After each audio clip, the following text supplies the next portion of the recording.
Hello, my name is Alex Isles, and in today's episode we're going to be looking at Henry II, his sons, and their effect on the English-Scottish border.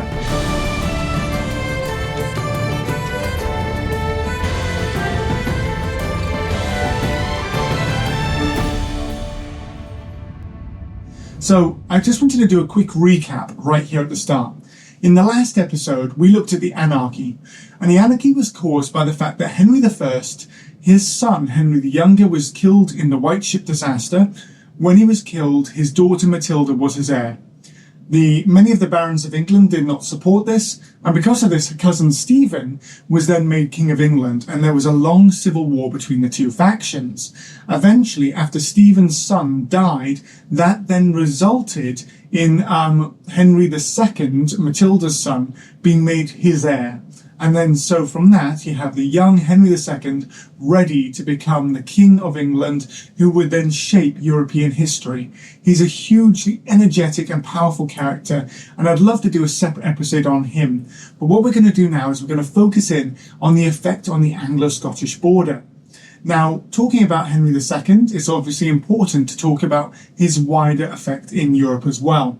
Because what happened was that the King of France had divorced his wife Eleanor of Aquitaine because of the fact that they had not had children and he wanted to have an heir. So due to this, Henry was very, very quick and very, very clever. And what he did is he got out, quickly proposed Eleanor and married her. And then from that, he went on to have many children with her, including 4 sons, 2 of which would go on to become kings of England. So you have this hugely important shift in European politics, because now Henry not only has England, Normandy, and also the county of Anjou, but he also has control over Aquitaine, which means that over half of France is under his control.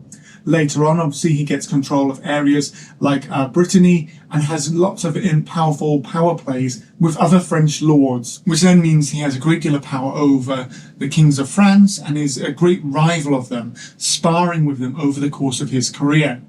At this time as well, we start seeing that the kings of France start having an influence on the kings of Scotland because they want to start having a bit more power to project against the kings of England and distract them in their conflict. So then we're seeing the foundations laid of what would eventually become the 100 Years' War and the great alliances between France and Scotland over the course of that period. So we're seeing foundational stones being laid during this period.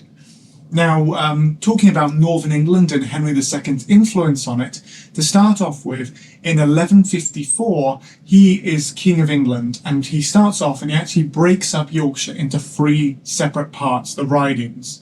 Now, historically, that had been very much the case in the Viking period, that there had been 3 ridings, and then they'd come together to form the Earldom of Yorkshire. Obviously, Henry felt that was too powerful a political unit, and so breaking into its 3 ridings would therefore mean he would have more influence, more control over the north. Alongside this as well, 3 years into his reign, he decides to go back on a promise with King David I. So David at this point was dead and had been succeeded by Malcolm the Maiden, which is a really unfortunate nickname. And it's a later one that chroniclers gave to him. But basically, he wasn't in a strong position like his grandfather David I had been. And so because of that, he was seen as a weaker character and he was named the Maiden later on. So even though he was called the Maiden, this was later on by chroniclers and was probably put onto him because of the effects on his reign and the fact that his reign wasn't as successful as David I. But during his time, he was a greatly religious man, huge religious zeal, and was really interested in the knightly arts. So it's a bit unfair on him. Now, he himself, Malcolm, was actually the son of David's son Henry. Now, Henry had died just before David had died, and that left Scotland in a much weaker position because Henry would have been, he is actually the Earl of Northumbria and had Northumberland and County Durham and a great deal of influence, obviously, over Cumbria as well during his period. So he was training as a sub-king underneath David, and he would have inherited and been in an incredibly strong position had he not died at a younger age. And because of his early death, that meant his son Malcolm inherited, and so Scotland was in a much weaker position compared to the previous position it had during the Anarchy. So due to this, we're starting to see the scales shifting, and now Scotland is in a weaker position versus England, whereas England obviously had been in this long civil war, so that Scotland had been in a much stronger position and had been able to expand its borders, bed in its political power. And David had obviously done a lot of reforms of building churches, uniting together the old area of Northumbria and Cumbria, and also had dealt with a lot of the internal divisions, including the people of Dumfries and Galloway, and also people in the Western Isles and in the Highlands, and a lot of the North Scots elements as well. So he had managed to unite them together under his powerful rule, as well as advancing the church and advancing its power. Malcolm is not in the same political position. He hasn't got the same power as his grandfather. He's a younger man and he's new as a king.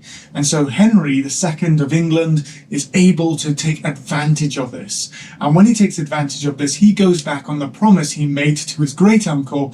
And so because of this, he then takes back Northumberland and Cumbria and resets the border. And when he resets the border, this then would obviously cause a great deal of tension and great deal of trouble. And he basically creates what we almost see as the Anglo-Scottish border today.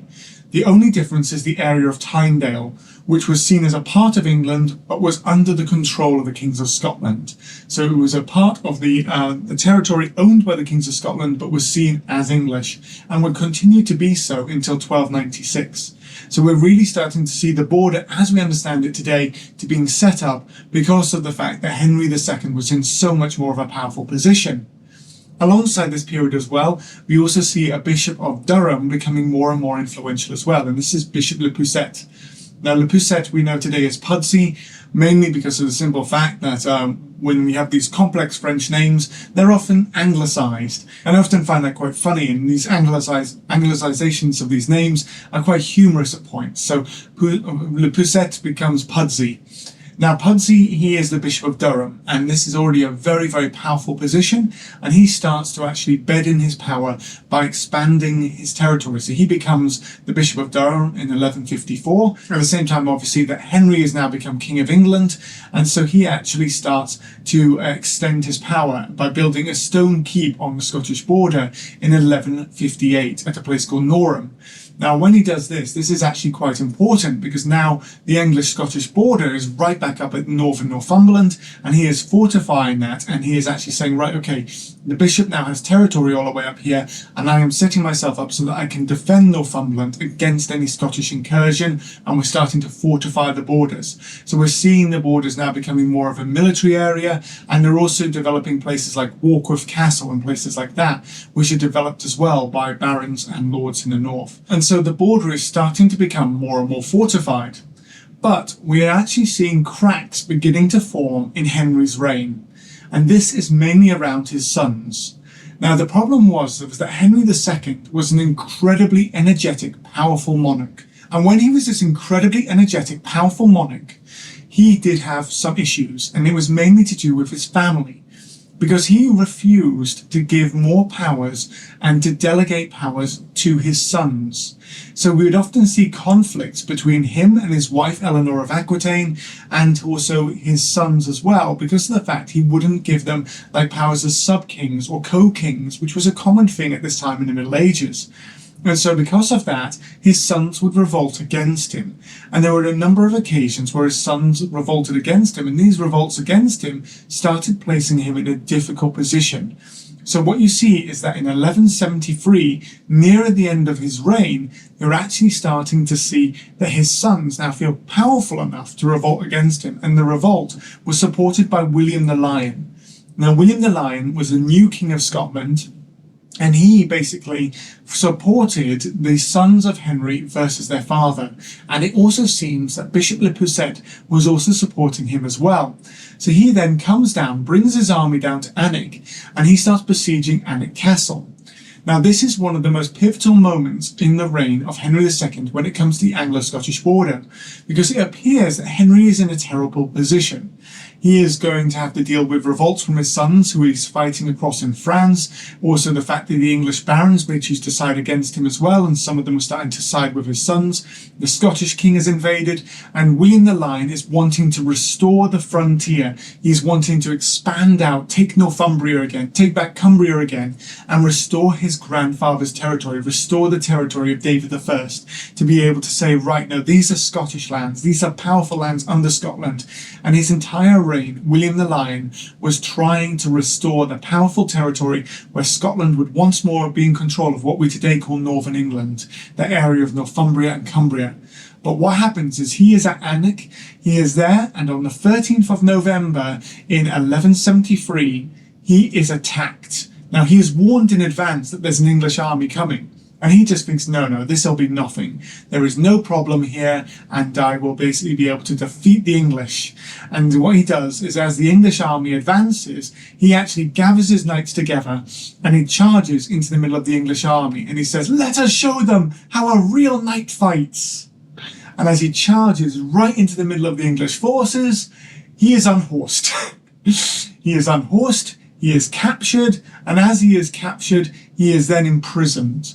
And he is forced to swear to become a sub-king to Henry II, to basically say that the King of England is now the over-king to the King of Scotland. He has to pay a total of £26,000 to the King of England, and alongside that he also has to pay for English soldiers to be garrisoned in southern Scotland as well. So now Scotland is at its absolute nadir. It's gone from a position where William the Lion thought that he was able to expand out, he was able to take over Northumbria again, to take over Cumbria again, and to actually expand back to the position of David I. He was in a good position. It looked as if it was strong, with a rebellion against Henry by obviously Henry's sons and all of that.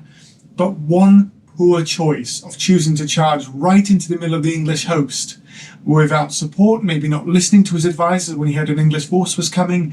You know, these little pivotal moments can transform history. Because had he listened to his forces, had he listened to his advisors, maybe he could have broken the siege and he would have been able to sally forth against the English defenders, or chosen a better position to fight against them. But instead, with his belief in himself, or his maybe even hubris, believing that he would charge and break the English, resulted in Scotland being in one of the worst financial positions underneath English authority, and also the Scottish borders now garrisoned with English troops that Scotland had to pay the bill for. So that now meant that Scotland was in a very weak position. Now Henry II dies in 1189, and when he passes away, his son Richard becomes king. And William the Lion once more tries to take over Northumbria. He turns to Richard and he says to Richard, I will pay you 15,000 marks, or £9,780, to buy Northumberland off you. Now when he offers that, Richard seriously considers it. We actually have records of Richard saying that he would sell England so that he could go on another crusade. He was very, very focused on being a crusader, and he wasn't really bothered about England as a territory. It was something he owned, and it was a way of generating revenue so he could go and fight in the Holy Land. And so because of that, he seriously considered it, but at the last moment changed his mind, because he did not want to give up on the castles that had been invested so heavily into in Northumberland. And so because of that, he then chose not to, and William again loses the chance to take over Northumbria, and that is in 1194. By 1200, William the Lion is seriously annoyed at both Richard the Lionheart and also his brother John, who follows him as King of England, and he refuses to pay homage to both Richard and also to John for his territory of Scotland, and he won't even do it for Northumberland, which he actually had in the past. He had said, I will pay homage as saying I am the Earl of Northumberland, but not as the King of Scotland, as a sub-king to the King of England. So things are starting to sour. He's seeing Richard and also his successor John as people who are standing in his way of him actually taking back his territory. And so he's saying, no, Scotland is not under England. Scotland is not a part of English territory, and I'm really going to stand against you. Now, during John's reign, John has a lot of problems because he's dealing with the fact that Richard has taxed England hard, the barons are starting to revolt against him, they're standing opposed to him, and he's really not in a strong position. things continue to sour, and from 1209 to 1212, things are starting to get really, really bad, to the point where eventually John is actually now in a very difficult position. He needs to garner support of his barons, and so he uses the fact that there is soured relations with Scotland to actually start to begin to get more and more control over his barons and march again against a foreign enemy. And so what he does is he gathers his army and marches up to Norham, and he forces William to meet him. And when he meets him, he then makes him marry his daughters to members of the English nobility, and he forces William to marry his grandson to his daughter Joan. And so because of this, you're now seeing that he is showing again his power and control. He is deciding who the future kings of Scotland will marry. And so he's stating his overlordship over Scotland and putting himself in a stronger political position over the top of Scotland as well. Now, in 1214, William the Lion dies, and when he dies, he is seen as one of the Scottish kings who unfortunately never was able to grow up to the power of his grandfather, David I. He was always seen in a weak position. He was never able to actually garner the support he needed, and he was never able to get re-control over Northumberland and Cumbria again. But he did leave a lasting legacy. His lion is actually on the royal banner of Scotland. And actually, when you see the royal crest of England or Great Britain, you'll actually see that it's quartered with a red lion rampart. And that red lion rampart is actually William the Lion's banner. And so it's really interesting to see how it made its way onto the actual banner of both Scotland and England. And the reason why William the Lion is called the Lion is because of his red lion banner, rather than his ferocity of success in battle, which unfortunately he was a bit lacking in due to the fact he failed in his rebellions against Henry II, and also wasn't able to stand even against John, who was in a very volatile position with his barons being very rebellious against him. So we can see that even then poor William was actually in a weak position. William is then succeeded by Alexander II in 1215. And now Alexander II feels he's in a stronger position than his father because of the fact that there is a rebellion by the English barons against John. He joins this rebellion because John has become so unpopular, and even with the Magna Carta, this can't actually stop the English barons from actually deciding that Louis VIII of France might actually be a better king of England than John himself. So because of this, Alexander II rises the Scottish army, marches all the way down to the south coast of England, and is ready to pay homage to Louis VIII, King of France, to actually say, right, okay, you are now King of England, and I am willing, as the King of Scotland, to be your sub-king. And he felt maybe he would probably have more ability to negotiate a new border or something like that with Louis, rather than actually having to deal with John himself, who by this point was so unpopular that this rebellion had actually been able to gain support and actually been able to go through. But John dies in 1216, and this, in many ways, could be seen as a saving grace for England, because otherwise England would have been another province of the King of France, and then from there, who knows where history could have gone. Unfortunately, I could be speaking to you in French. That would be the most terrible thing that you could possibly see. So because of that, what happens instead is that the barons actually think about this and go, no, we don't want to have the King of France as our overlord. Maybe we were just so angry at John that we weren't thinking straight. And so they choose a much better option of Henry III, who is John's young son, and they make him the King of England. And so because of that, peace is declared on the 12th of September 1217, and when it's declared, they then start having peace around the borders again. Now, from that, Henry III comes to power, and he is a deeply religious king. He starts really focusing on developing the church, developing and building peace again with the barons, and also structuring and strengthening England after it's been through all of these contentious periods, from right the way back to the Anarchy, right the way through the reign of Henry II, where obviously he's dealing with rebellions against his son and lots of warfare across in France. And Henry III is deciding to bed down on this power and really concentrate on developing England as a province. And because of his deep English connections, he actually decides to name his son Edward I. And so Edward is obviously an Anglo-Saxon name, and he chooses to name his son after an Anglo-Saxon rather than a French name. So there's starting a shift more towards the idea of Englishness with an Anglo-Saxon root, rather than the Plantagenet heritage from northern France and France that had often been there before.